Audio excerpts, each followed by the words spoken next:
Okay, y'all. I'm gonna do some digging on the other case that I'm gonna bring to you guys, but this one's important. This one is out of Michigan. I'm sorry, my bad. Let me scratch that. Let me start over. This is, well, it does say Michigan, but I'm not sure if it's Detroit. Okay, let's just Here, so viewer discretion is it. advised as we learn the details of this case. Agreement was I think it's arrived at in 2022, but the mother still would not allow him to see the kids. So that's what we've learned so far, at least preliminarily. We're going to go back and double check all these timelines and that kind of information. So he, in essence, had lost contact with the kids. And that's where that stood. So we've had questions about that. The other questions that we've had was, who were the other people potentially dropping food at the house other than the mother? So far, again, the investigation is pretty layered and complex, given that it's going over years.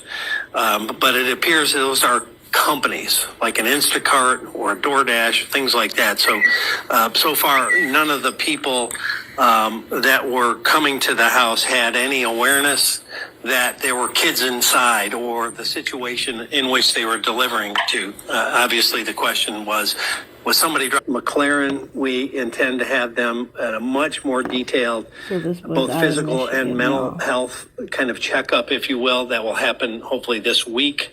When our detectives saw them at their interview at Care House, they were already making amazing progress, having had some 4 years. Tender love, having had some supportive care, having been put in new clothing and some basic hygiene. The one detective said that the little girl was talking quite a bit. So that's super exciting to see that happening. And as it relates to being in the house, the only one of the three that ever came out was the young boy, and he came out twice. Once because he wanted to feel the grass, which by itself is heartbreaking, and a second time to check the mail. So you wouldn't do this to an animal, let alone your child. So, just to hear that he came out to touch the grass is just crushing, soul crushing on so many levels. Yeah, this is sickening. As it relates to the house, we have obviously released pictures. I'll get my technical expert up. You've already seen some of these pictures. I rolled that little mouse, but it didn't want to cooperate. So inside of the home, as I had mentioned with these pictures, trash was piled, in some places 3 and 4 foot high. Everything was covered with feces and trash. The toilet had become non-functional, and the bathtub was filled with feces. That's the kind of situation these poor kids had been living in for years, not just hours or days, for years. And so when you have the complete lack of hygiene, a complete breakdown of basic living conditions that they were subjected to. These poor babies. To get a little deeper into that, detectives have narrowed down the initial abandonment they believe to be somewhere in the spring to summer of 2020. Obviously, COVID played a little part in the disconnect potentially with schools and school communications. In 2020, the mother dropped off some trash bags, gloves, and Febreze, and that was about the last thing related to hygiene. 2020, in the height of COVID, okay? Towards the end, the children apparently were getting a loaf of bread dropped off that was intended to last 3 to 4 days. So, obviously on so many levels, the conditions are horrendous and the situation terrible. So what we're trying to do in the meantime, and as it relates specifically to the case, the preliminary report has been turned over to the prosecutor. We're adding some more stuff for them. They're in the process of determination. When I heard about this, I called her on the weekend and let it know it was coming, and she has her staff queued up, and they're in that process. As it relates to the kids, the first thing we wanted to do is obviously get them safe and to get them clean and get them enclosed. And I will say we have one of the most generous communities I think in the world. We put on there that we needed clothing, and this is just a tiny sample of what we've received. At the office of another office of ours, we have bags and bags. So we don't need any more clothing. We greatly appreciate it. The family and the kids greatly appreciate it. And so we're kind of pivoting now to financial support.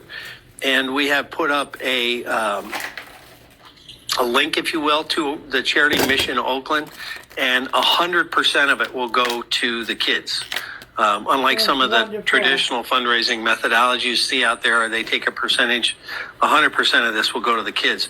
What I am asking is, again, our generous viewers and listeners out there and readers, we're looking for a law firm that would set up a trust fund so that we can take 100% of what we receive in donations for these kids and put it in a trust that can be administered, that can take care of maybe their medical bills, mental health visits, and if there's any overage, maybe set some money aside for their future education.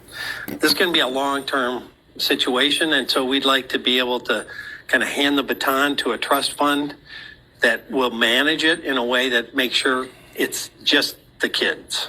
Not suggesting anybody else would do anything with it, but we're looking for a mechanism where we can hand this off. So if there's a firm out there that would like to set up a trust fund for these kids, then we'll deposit any receipts that we have in a very short period of time. I think we've already got $15,000 to $20,000 in on our donations. So we're gonna, obviously have some real dollars to be able to give these kids, but that won't make up for the 3-4 years that they've been subjected to these conditions. Gosh. I've said this more than once, but you see those videos shit, of now along animals freaking kids. in just terrible conditions on Like, how does a mother fucking do this? commercials, and it pulls at your heartstrings. Imagine maybe by 10 living in what we showed you, and then play it out over years, not days or weeks. So it's hard to wrap your head around this one. So there's going to be a lot of long-term, I think, mental health and educational needs and things that we want to try to help with the family to get to that point. The other thing I'd like to mention, the family is asking, apparently, some of the folks that are now involved with the kids that didn't know, that's another question we've asked, they didn't know what was going on with the kids. They had been told by her that somebody else was babysitting the children or other kinds of things. So they were unaware what was happening so far, according to our investigation. But what they're asking is they feel like they're being hounded by media outlets. So they'd like to get some privacy for their kids. And all of us are asking, how the heck did this happen? How did we lose 3 kids? How did they fall through the system? The community, the relatives, the schools, how did no one know? And the easiest answer we could come up with, and I put on my old legislative hat, and thank heavens we've got a person on our staff that also had worked in the legislature, and we examined the school code, and there's some gaps that we think in part allowed this to happen. And so what we're going to suggest is there needs to be some changes in state law. Right now, basically, there is no specific duty required that is triggered by certain actions. So what I mean by that is a school district, in this case, received a request for records from another school in Pontiac, but no verification the children ever moved to that school. And so at some point, when they didn't show up, they were just dropped Hold off on, the guys, I'm gonna enrollment pause of the this for a school minute. that sent the transfer. Sorry, y'all. I had to let my cat out and my dog in. Knew that they were nowhere. And so what we're proposing, and we're already Yeah, how many communicating kids to a not potential being bill able to sponsor, go to school is some amendments to the 3-4 school years code open and that? that will close that communication gap so that before a child is unenrolled, they have to obtain written confirmation that child's someplace else. That doesn't happen now. And that's what happened here, it appears. It's still, again, being investigated because we're going back years and trying to check records. But it looks like based on that request for records, neither of them knew where that child was and presumed, I guess, that the other one had the children. Yeah. So the other thing, this is the specific language, but it goes into basically filling that gap, closing that hole so that if a child doesn't show up at a school for a period of time, There's something wrong. then it triggers a follow-up where they have to communicate with either a truancy officer or law enforcement Correct. to begin an examination of what happened to these kids. Where are they? Yeah. You know, it's unbelievable to think that we've got 3 kids that fell off everybody's map for years. So that goes to the second part, as I said, within 20 days, the sending school that sent those records has to notify the truancy officer if they have not received written confirmation that that child is someplace else safe. So it shortens the window. First trigger is 10 days, second trigger is 20 days. And obviously, this can be worked on, amended, or changed by the legislature. We're just suggesting there's got to be some accountability measures so we don't have kids fall through the cracks in such a horrific way. And that is the direct donation link to the children and their needs. So that's kind of the basics of where we are. As I said, we're going to have some follow-up investigative things we're going to be doing. We're going to check much more deeply the children's physical and mental well-being. Obviously, we're going to need to get an educational assessment on where they are. Without any education for a period of years, you know, you hear how many kids across this country fell way behind from 1 year of COVID. Imagine where these kids are. And so, you know, we don't have a clue. Where are they educationally in terms of acuity and also mental health and all the developmental things that happen in those critical years?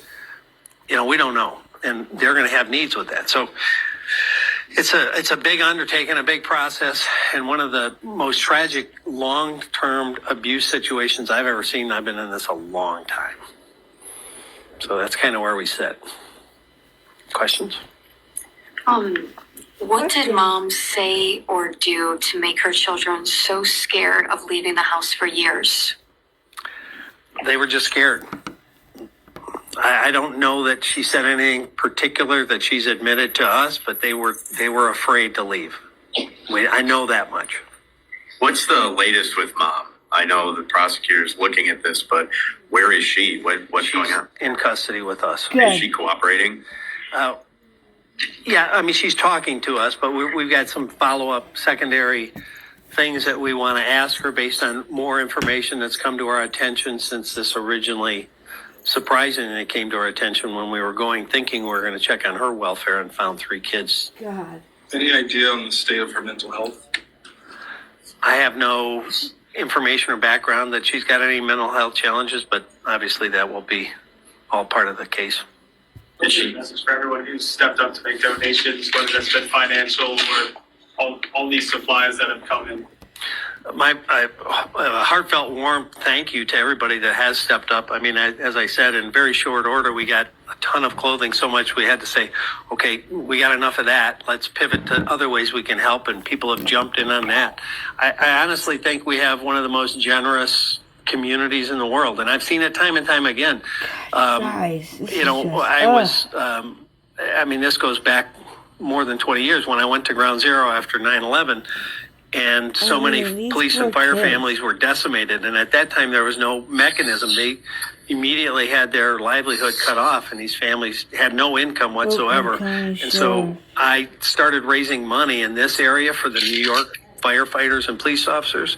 And we raised hundreds of thousands of dollars in very short order and gave it to those families before they got any assistance from anyone else.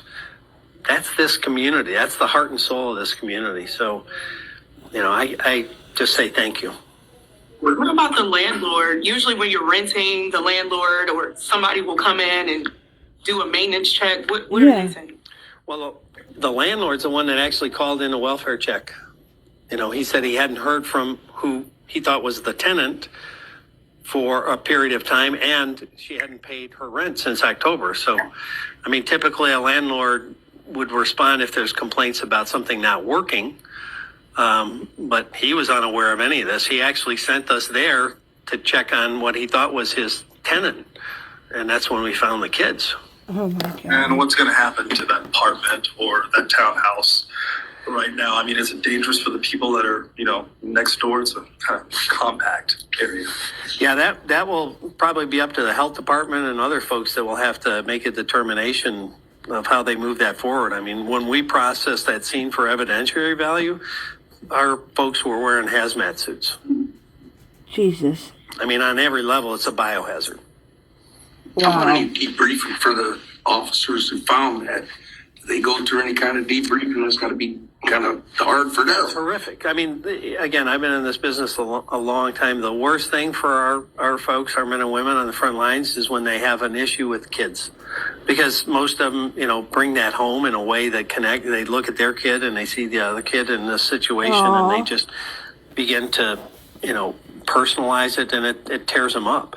So thankfully, we've got a great peer-to-peer program, and that was initiated immediately once we learned what the That's good. situation was, to both debrief them and make sure that they have some I opportunity hope to they process what they were involved in and how to, thank God the kids are alive, but in all the a healthy trauma way they're gonna move have to go forward. through. After you see some of the terrible things we see in our world, homicides and abuse, you'll never crazy. unsee it, but you have to find a healthy way to process it and then take another step forward and go back out and continue to do your job. Yeah. Were comfort dogs like Callie brought into the kids at the hospital and things, and how did that go? Yes, I think 2 came right away, and that's been, here Callie sits in this corner. Our comfort dogs have been involved in so many tragedies. When I started this program, I thought, well, this will be helpful here and there. It's almost a daily thing. It is daily if you consider how it helps our people. Yeah. But, think where these dogs have been. They've been to Oxford. They've been to the splash pad scene. They've been to suicides. They've been to, one thing after another. And I think they make an amazing difference.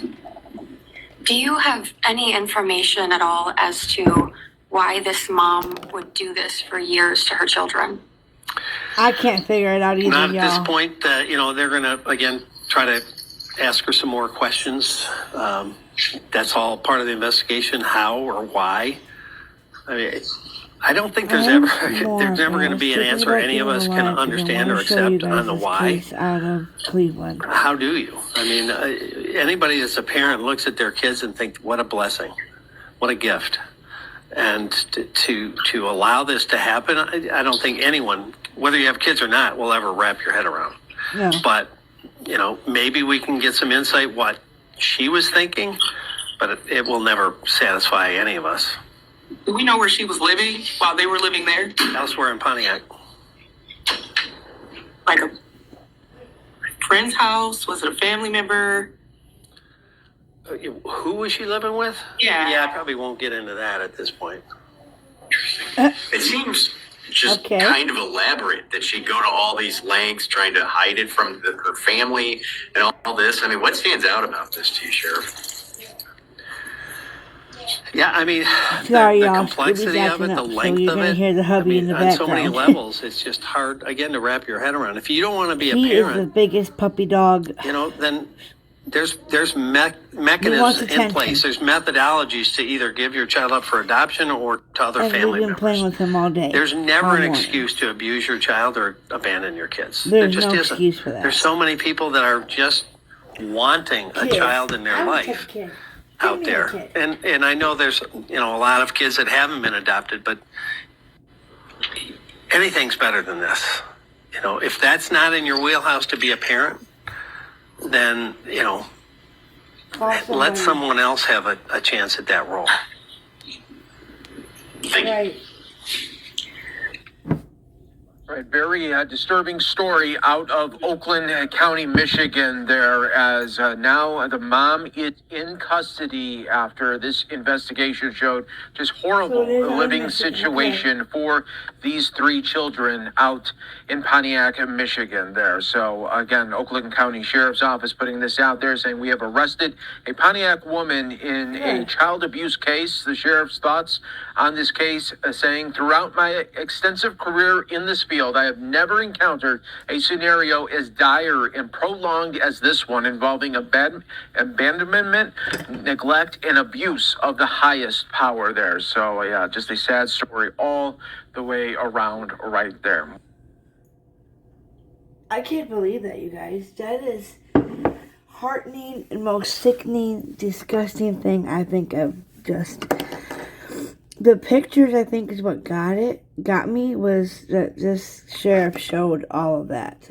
So it was out of Michigan, but the news channel was Detroit. This one is Detroit. Specifically where the kids are, how they're doing, and the kinds of things we're asking for on behalf of the kids. So we've already watched this. You know that they want to do a trust fund. The mother's in custody. She's speaking a little bit. They didn't say too much about her mental health. We do know the landlord is the one that originally called for the welfare check. We know that. We know they didn't pay rent since October.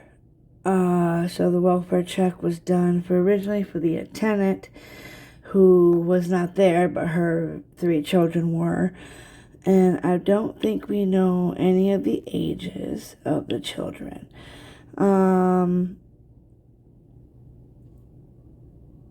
As this is just... I don't think we know the mother's name either. I have not seen the mother. We have a lot... Oh, wait, right here. There she is. What the actual fuck? I'm not sure. This looks like this is a channel. TSR, the Shade Room. I don't want to play it and him strike me or copyright me when I post this. This was 20 minutes ago. I'm pretty sure this is probably going to be regarding the children. What mother leaves her young kids alone in the house for 4 years? Everybody's upset about it, like, oh my God, this is right in our neighborhood. Apparently, this woman, her landlord... Shout out to the Shade Room. Let's see.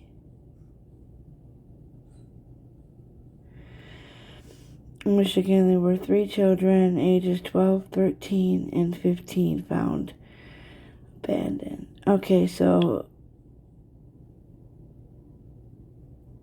we heard most of what this says, welfare check. I'm going to hit the subscribe button just because I showed a little bit of his stuff, and it's respect. Wow.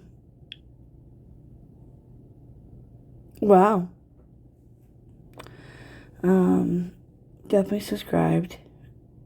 Let's see. It does a lot of... I can't believe that's her, though. Like, in the bathroom, and just, it was just a mess. Those poor babies. Them poor babies. I gotta take my medicine, too. Okay, now Court TV is showing it. This morning, we're turning the spotlight on a horrifying discovery in Michigan. Officers finding three siblings living alone in deplorable conditions. And now their mother's waking up behind bars. This is what it looked like inside. And my friends, we even had to blur some of these images because it's just too disgusting. This home was filled with garbage and human waste, and the two girls and one boy, ages 15, 13, and 12, had been living like this for years. Years. Neighbors are stunned. I'm stunned. Everybody's upset about it. Like, oh my God, this is right in our neighborhood. How could something like this happen? Yeah. My goodness. Now, this 34-year-old mother was living someplace else, apparently, and somebody would drop off prepared meals for the teenagers. Lately, it was just a loaf of bread. Officers were called when the landlord said that he hadn't heard from his tenant since December, and she hadn't paid her rent since October. You know, how could nobody know this was happening in this house? Let's talk about that. I want to bring in our guests. I want to welcome in the studio with me retired supervisor with the Department of Homeland Security. He's also a firearms expert and an author as well, Dr. Jason Piccolo. And of course, attorney Casey Early is standing by with us remotely to dig into this case. Dr. Jason, you've come upon many scenes in your career. How do you think nobody knew about this? You know, the thing is, they were sheltered. They were in place, and they were so scared to leave. Listen, when you live in your neighborhood, do you really look around at your neighbors? Do you see them that much? You know, my last neighborhood I lived in, I hardly ever saw my neighbors. So who's going to report it? And if they did see something, who do they report it to? So yes, they were sheltered and too scared to leave. So it's just a horrible situation. Absolutely horrible. It really is. Casey, you know, we talk all the time, not only are you such an outstanding lawyer, you're an outstanding mom too. And a lot of times, you know, your experience as a mother will inform things you think about in the courtroom and themes in trials.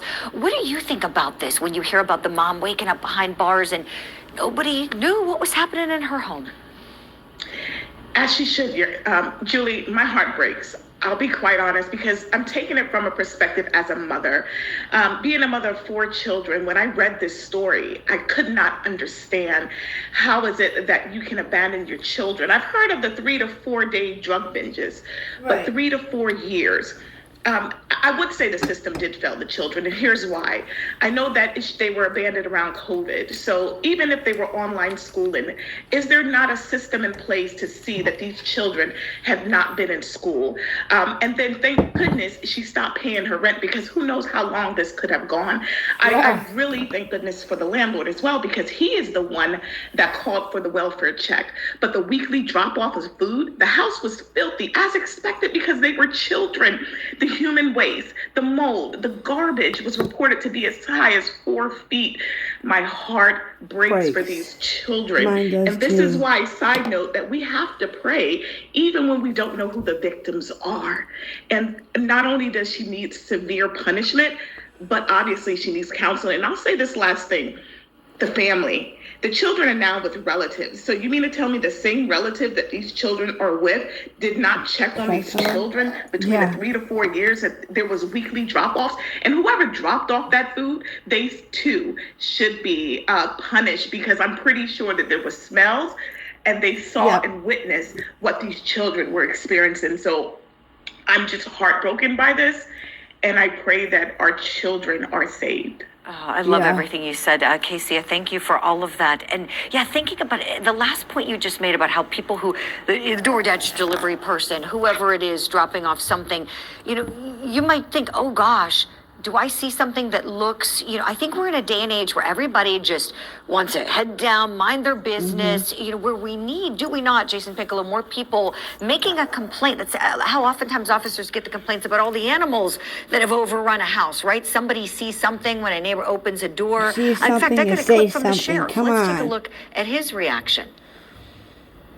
God, I hope they prosecute her to the Kind of reminds me of the commercials you see where animals are living in very deplorable conditions. Well, kind of take that times 10. And that's what the kids were living in for years. Yeah, Jason, you know, if law enforcement doesn't have people willing to speak up and say something doesn't seem right, how can anything get done?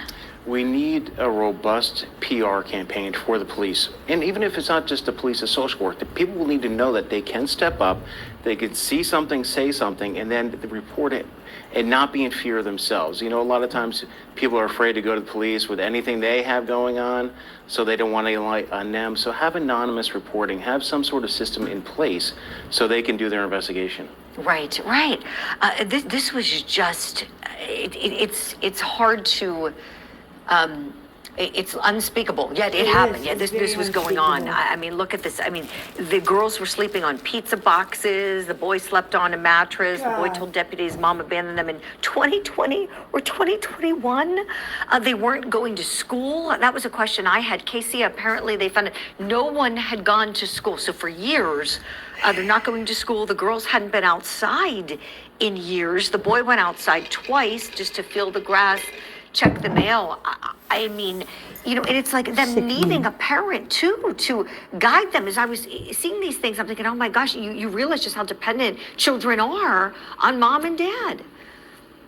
Indeed, Julie. I mean, we are nurturers. We guide, advise, love, care for our children, and they didn't have it. Yeah. So they didn't know the difference between right and wrong. They didn't know that they had to clean up because they didn't have that guidance. They didn't have that love. And